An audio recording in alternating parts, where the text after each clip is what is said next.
Supreme court में cases समाअत के लिए मुकर्रर करने का क्या तरीका कार है। जस्टिस फायज ईसा और जस्टिस यहिया ने नोटिस ले लिया। अदालत ने रजिस्ट्रार सुप्रीम कोर्ट को तमाम रिकॉर्ड समेत फौरी तौर पर तलब कर लिया। जस्टिस काजी फायज ईसा का कहना था कि मैं सुप्रीम कोर्ट का जज हूँ, 5 साल तक chief justice Balochistan high court भी रह चुका हूँ। हम चाहते हैं शफाफियत होनी चाहिए। अगर रजिस्ट्रार केस एक से दूसरे बेंच में लगा दे तो शफाफियत कैसे होगी। जस्टिस फायज ईसा का कहना था कि ऐसा लगता है कि एक रजिस्ट्रार तो मेरे जैसे जज से भी ज्यादा ताकतवर है। मैं 2010 में केस नहीं सुन सकता क्योंकि केसेस रजिस्ट्रार समाअत के लिए मुकर्रर होता है। क्या मैं फोन करके रजिस्ट्रार को ये कह सकता हूँ कि फलां केस फलां बेंच में लगा दें। जस्टिस फायज ईसा ने रजिस्ट्रार से इस्तफसार किया कि मुकदमात मुकर्रर करने की क्या पॉलिसी है। अदालत ने 2 अप्रैल 2022 को रजिस्ट्रार को हुक्म दिया था कि मुकदमात मुकर्रर करने का तरीकाकार तय हो। रजिस्ट्रार ऑफिस में मुकदमात फिक्स करने से मुतालिक शफाफियत नाम की कोई चीज नहीं। रजिस्ट्रार सुप्रीम कोर्ट का कहना था कि चीफ जस्टिस पाकिस्तान की मंजूरी से ही मुकदमात समाअत के लिए मुकर्रर होते हैं। जस्टिस यहिया अफरीदी का कहना था कि सवाल ये है कि बेंच में जस्टिस हसन रिजवी थे,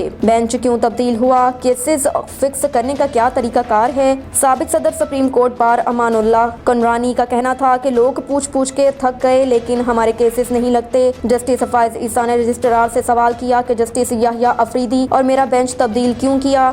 बगैर बताए बेंच तब्दील करने से अवाम के जहन में शुबहात होते हैं।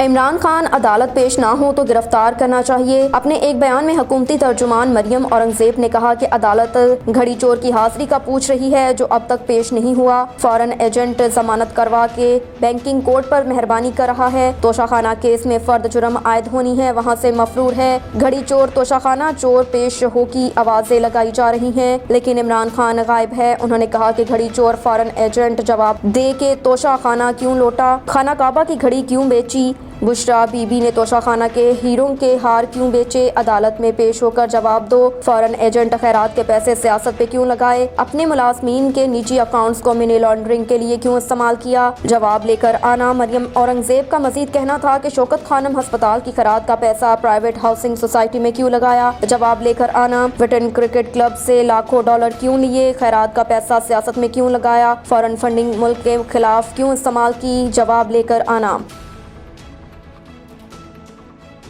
नून लीग मुल्क की बड़ी जमात, खिदमत की जिम्मेदारी भी ज़्यादा है। साहिवाल में पाकिस्तान मुस्लिम लीग नून के सीनियर नायब सदर और चीफ ऑर्गेनाइजर मरियम नवाज ने कहा कि मुस्लिम लीग नून मुल्क की सबसे बड़ी जमात है, आवाम की खिदमत की जिम्मेदारी भी हम पर ज़्यादा है। साहिवाल की मरकजी तंजीम के इजलास के मौके पर मरियम नवाज ने कहा कि खवातीन, नौजवानों और कारकुनों का जज्बा देखकर दिल खुश हो गया। जितनी बड़ी तादाद में खवातीन और नौजवान तंजीमी कन्वेंशन में आ रही हैं, ये है असल तब्दीली। उन्होंने कहा कि आवाम को मसाल से निकालने में तारीखी किरदार अदा करना है। सियाफस्ताई दौर में पार्टी लीडरशिप और कारकुनों ने कमाल हिम्मत का मुजाहरा किया। पार्टी की मरकजी तंजीम झैली शोबाजात के लिए माँ की तरह होती है। मरियम नवाज ने कहा कि मेहनती, नजरियाती और मुश्किलात का डट कर मुकाबला करने वाले कारकुनान की भरपूर सरपरस्ती करें, इलेक्शन की तैयारी करें, आवाम से राब्ता बढ़ाएं, हकीकत बताएं, आवाम को महंगाई, बेरोजगारी और मुआशी तबाही लाने वाले किरदारों के नाम बताएं।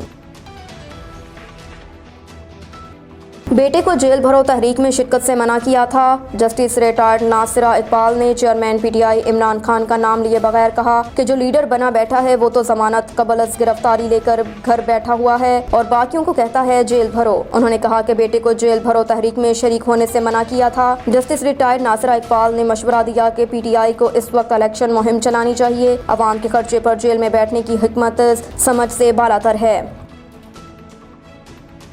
वज़ीर-ए-आज़म ने इस्लामाबाद में स्कूल ऑन व्हील्स मंसूबे का इफ्तिताह कर दिया। इब्तदाई तौर पर 8 बसों पर मुश्तमिल स्कूल ऑन व्हील्स मंसूबा इस्लामाबाद और गिरदोनवाह के बच्चों को मोबाइल स्कूल्स के जरिए तालीम फराहम करेगा। वज़ीर-ए-आज़म शहबाज शरीफ ने इफ्तिताह के मौके पर स्कूल के बच्चों से मुलाकात की। बच्चों को तालीम के जेवर से आरास्ता करना अवलीन तरजीह है। मोबाइल लाइब्रेरी दूर दराज के बच्चों को तालीम दिलवाने का बेहतरीन जरिया। बच्चे कौम के अमार होते हैं, तालीम के लिए हर मुमकिन इक़दाम करेंगे। बाद वज़ीर-ए-आज़म ने पौधा लगाकर मुल्क की मौसम बहार शजरकारी मुहिम का आगाज किया। वज़ीर-ए-आज़म ने इस मौके पर खिताब करते हुए कहा कि मुल्क गिर शजरकारी मुहिम का आगाज कर दिया। रवान साल 24 करोड़ से ज्यादा दरख्त लगाए जाएंगे। शजरकारी को मुल्क की सतह पर फरोग देना होगा।